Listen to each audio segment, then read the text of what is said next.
本族长要骑上你们，内妖皇族给我趴下！原来是梦。狮子追随，共图千秋霸业。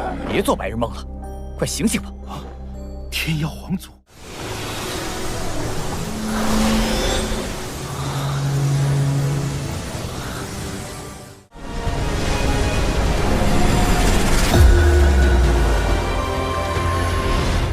Alright guys, balik lagi sama Ketua Sekte dalam pembahasan alur cerita Balta Truk di Heaven episode 168 ya guys ya. Sebelum masuk ke alur ceritanya, kita rekap santuy dulu sedikit aja episode sebelumnya.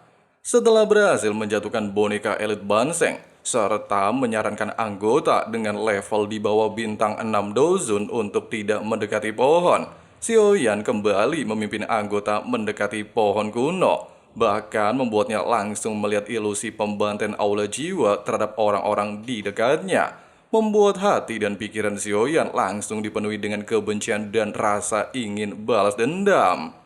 Meskipun dalam situasi saat ini, Xiaoyan hampir lupa diri dan dirubah menjadi boneka layaknya 3 Banseng yang sebelumnya dia lawan, tapi untungnya, berkat benih Bodhisattva, Xiaoyan kembali mendapatkan kesadarannya dan bertemu dengan sebuah pohon tua. Terus gimana sih kelanjutan alur cerita di episode kali ini? Penasaran ya kan? Jadi langsung aja simetriskan posisi rebahan, siapkan secangkir minuman, inilah waktunya kita baku hantam.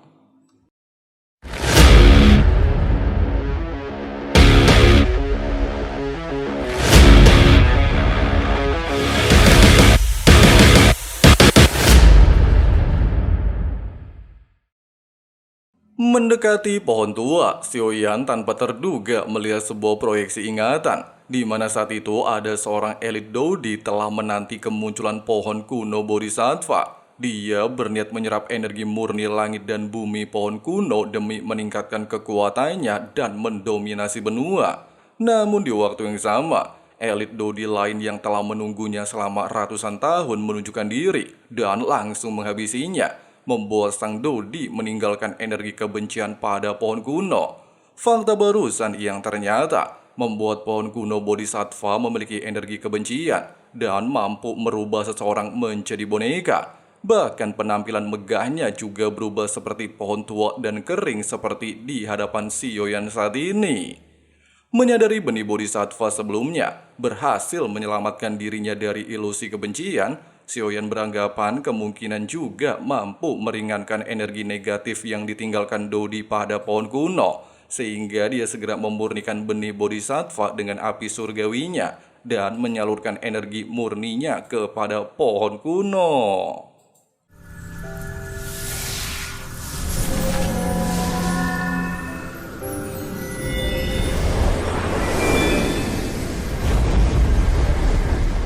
Meskipun cara yang digunakan Xiaoyan berhasil membantu pohon kuno sedikit beregenerasi kembali mendapatkan energi murni, tapi sayangnya dia hanyalah memiliki satu benih, sehingga membuat Xiaoyan sempat merasa murung. Tapi tiba-tiba...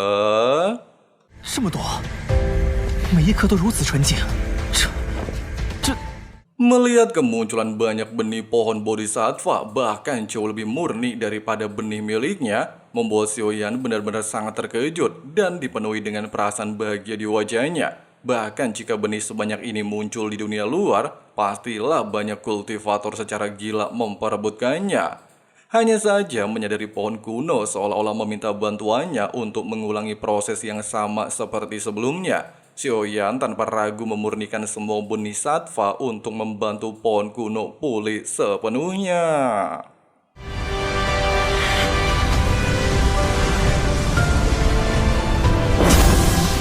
Dengan proses sangat panjang dan tidak ada yang tahu sudah berapa lama Xiaoyan memurnikan benih pohon kuno Bodhisattva, hal itu membuatnya mengalami kelelahan luar biasa edon. Namun ketika Xiaoyan berniat untuk beristirahat memulihkan kekuatan dokinya, pohon kuno tiba-tiba melepaskan energi murni untuk membantunya memulihkan energi doki dan menciptakan formasi daun Bodhisattva menarik energi murni.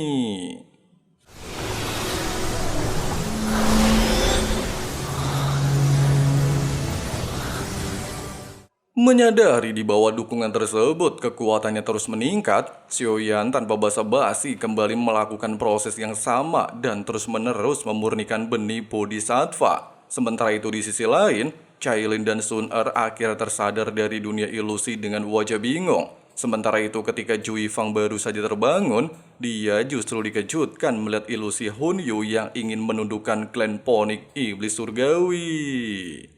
本族长要骑上你们，天妖皇族给我趴下！原来是梦。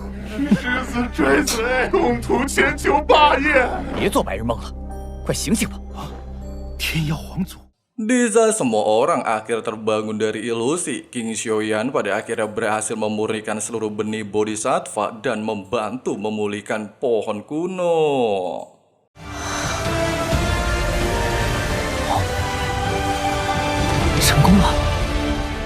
Tepat ketika seluruh energi murni pohon kuno kembali seperti sebelumnya, si pohon tiba-tiba saja melepaskan sebuah energi kehidupan kepada tubuh Xiaoyan. Selain membuat Xiaoyan merasakan sakit luar biasa edun, dia juga pada akhirnya tidak sadarkan diri.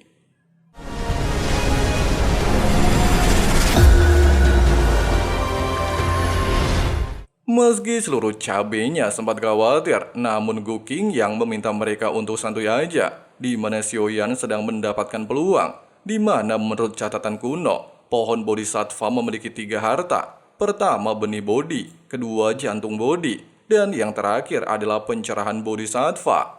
Pencerahan bodhisattva memungkinkan seseorang mengalami 100 reinkarnasi, sehingga memiliki peluang untuk melangkah menjadi Dodi di masa depan. Fakta barusan jelas membuat Hun Yu dan Jui Fang kepanasan. Dia juga menyesal tidak menggunakan slip giok memanggil tetua klan untuk menghabisi Xiaoyan.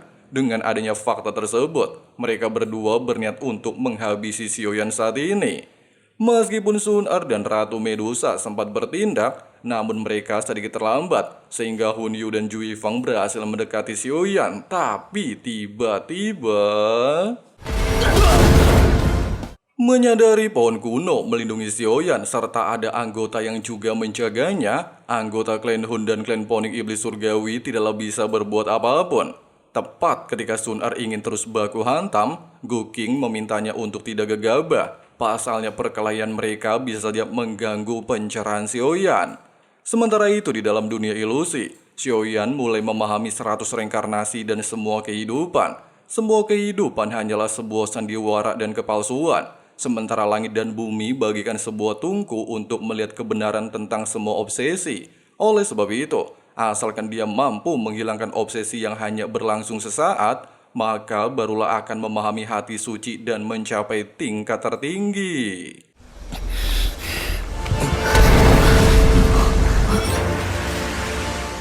Tidak ingin mengambil resiko kedua klan ingin bertindak, seluruh anggota Xiaoyan lantas bersiap-siap dalam posisi baku hantam, sehingga menimbulkan ketegangan cukup intens di antara kedua belah pihak. Namun situasi segera berubah ketika tubuh proyeksi Xiaoyan menghilang dan melepaskan energi luar biasa.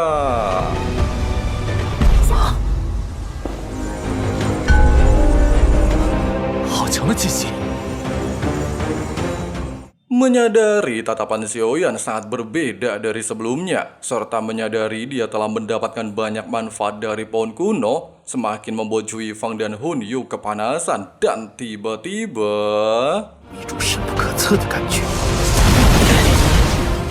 Melihat begitu banyak benih bodhisattva muncul di sekitar Xiaoyan, membuat seluruh orang tercengang bukan main. Bahkan Hun Yu memintanya untuk menyerahkan benih tersebut jika ingin pergi dari tempat ini. Sayangnya Xiaoyan jelas menolak memberikan harta berharga kepada musuhnya, sehingga membuat Jui Fang emosi melihat tindakan serakah Xiaoyan. Mereka ke tempat ini bersama-sama melawan seluruh gerombolan monster. Hanya saja, Xiaoyan tidaklah bersikap seperti dugaan barusan. Dia telah membagikan benih sattva kepada seluruh anggotanya, serta kepada 2 praktisi lain yang tidak berselisih dengannya, dan tidak memberikan satupun benih bodhisattva kepada kelompok si bebeduk. 只能将你先宰了。应该是讲拳头。Meskipun Gokking telah mengancam untuk tidak memancing pertempuran antara klan kuno, namun Hunyo tidaklah memperdulikannya dan menegaskan tidak pernah takut kepada klan Go, sehingga baku hantam tidaklah lagi bisa terhindarkan. Bahkan ketika Hunyo mencoba melakukan serangan, dia justru mampu dipukul mundur dengan mudah, dan dikejutkan kekuatan Xiaoyan telah mencapai puncak Dozun 9 perubahan. Meskipun di momen seperti ini, Hunyo telah mengaktifkan Tato Clan Hun untuk meningkatkan kekuatannya ke puncak Dozun 8 perubahan dan melepaskan segel kurungan ke arah Xiaoyan, tapi jelas hal itu belum cukup melawan King Xiaoyan. Selain berhasil membebaskan diri dengan sangat mudah, Xiaoyan juga mampu kembali menghajar Hunyo, sementara anggota yang lain juga mengalami nasib yang sama. Tepat ketika Xiaoyan ingin menghabisi seluruh anggota klan Hun, dia tiba-tiba dikejutkan dengan retakan ruang spasial. 空间要崩塌了吗？ Wadidaw, King Xiaoyan akhirnya berhasil membantu memurnikan pohon kuno Bodhisattva ya guys ya.